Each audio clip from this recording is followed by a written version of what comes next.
সালামু আলাইকুম। আমি ডাক্তার মোহাম্মদ শাহ সিকান্দার তুহিন, একজন নাক কান গলা রোগ বিশেষজ্ঞ ও হেড নেক সার্জন। আজকে আপনাদের সাথে অত্যন্ত গুরুত্বপূর্ণ একটি বিষয় নিয়ে আলোচনা করব।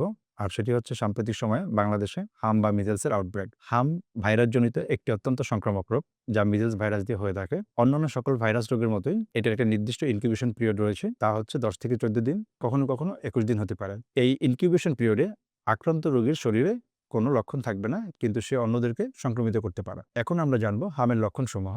সাধারণত আক্রান্ত শিশুর তীব্র জ্বর হয়ে থাকে, 103 থেকে 5 ডিগ্রি পর্যন্ত হতে পারে। এর পাশাপাশি নাক দিয়ে পানি আসা, শুষ্ক কাশি থাকা এবং চোখ লাল হয়ে যাওয়া। এর সাথে সাথে বাচ্চাদের মুখের ভিতরে সাদা স্পট পড়তে পারে, যেটাকে আমরা মেডিকেলের ভাষায় কপ্রিক স্পট বলি, এবং সারা শরীরে লাল লাল রাশ দেখা দিতে পারে।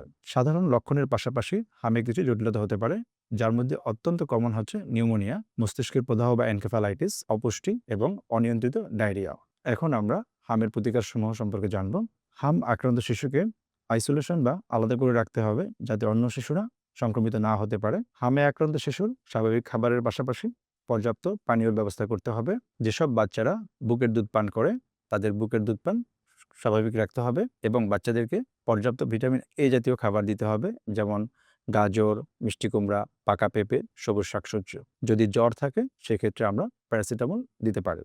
যদি হামের জটিল উপসর্গগুলো বাচ্চাদের শরীরে চলে আসে, তখন আপনার নিকটস্থ হাসপাতালে ভর্তি করে বাচ্চার চিকিৎসা গ্রহণ করবেন। হামের সাধারণ লক্ষণের পাশাপাশি যদি বাচ্চাদের শরীরে জটিলতা দেখা দেয়, তাহলে বিলম্ব না করে আপনার নিকটবর্তী হাসপাতালে ভর্তি করিয়ে শিশুকে চিকিৎসা করাবেন। এখন আমরা জানব হামের প্রতিরোধ কিভাবে করা যায়।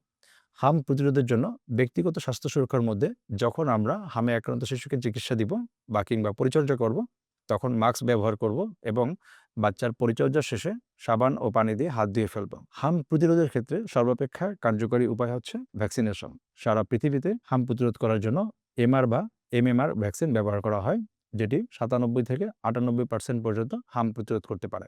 বাংলাদেশ সরকার ইপিআই কার্যক্রমের মাধ্যমে 9 মাস এবং 15 মাস বয়সে আমাদের সকল শিশুকে 2টি হামের টিকা দিয়ে থাকে। যে সকল বাচ্চা নিয়মিতভাবে হামের 2টি টিকা পেয়েছে, সাধারণত তাদের ক্ষেত্রে পুনরায় কোনো ভ্যাকসিন গ্রহণের প্রয়োজনীয়তা নেই। কিন্তু বর্তমান সময়ে হামের আউটব্রেকের কারণে বাংলাদেশ সরকার হাম টিকাদান ক্যাম্পেইন কার্যক্রম শুরু করেছে, যা গত 5ই এপ্রিল শুরু হয়েছে। এই ক্ষেত্রে সরকার নীতিমালায় 2টি পরিবর্তন এনেছে।